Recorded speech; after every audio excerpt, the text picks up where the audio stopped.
Ces 6 hommes accompagneront Vladimir Poutine jusqu'au bout. À moins que l'un d'entre eux arrive à le convaincre de changer sa course destructrice.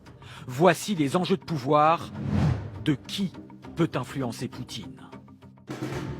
Son bras droit, c'est Sergueï Shoïgu, le ministre de la Défense, présenté parfois comme son dauphin. Ils partent ensemble à la chasse, à la pêche. Cet ingénieur des travaux publics, fier de porter un uniforme sans jamais avoir été militaire, est un archi-loyal du président. Celui qui a un peu plus de recul et d'expérience militaire est Valéry Gerasimov, le chef d'état-major. Pourrait-il résister à un ordre nucléaire, par exemple, de Poutine? On le dit sur la touche ces dernières semaines.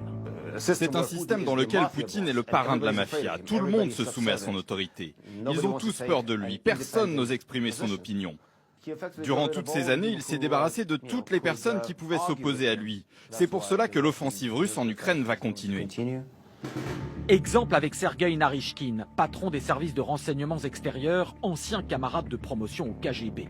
Il semble conscient des dangers d'escalade, mais paraît aussi terrorisé par son chef, comme lors de ce conseil juste avant l'offensive.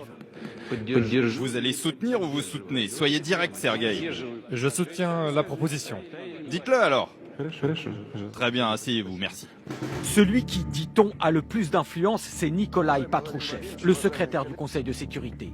Un faucon politique va en guerre, c'est l'idéologue de Vladimir Poutine, certainement pas lui qui l'arrêtera. La raison pourrait-elle venir d'un ami, un vrai, Arkady Rotenberg, entrepreneur milliardaire et copain d'enfance au judo. Comme tous les oligarques qui ont fait fortune, il a beaucoup à perdre. Problème, Vladimir Poutine s'est encore plus isolé depuis 2 ans. Peur du Covid, de la trahison, c'est le symbole de cette table qui maintient tout le monde à distance. Il essaye d'utiliser cette distance à la fois comme un symbole de pouvoir, mais aussi comme une manière de prendre des mesures pour sa santé et sa sécurité. Poutine sait comment ce type de tentatives d'assassinat peuvent avoir lieu. Il a lui-même été impliqué dans certaines d'entre elles.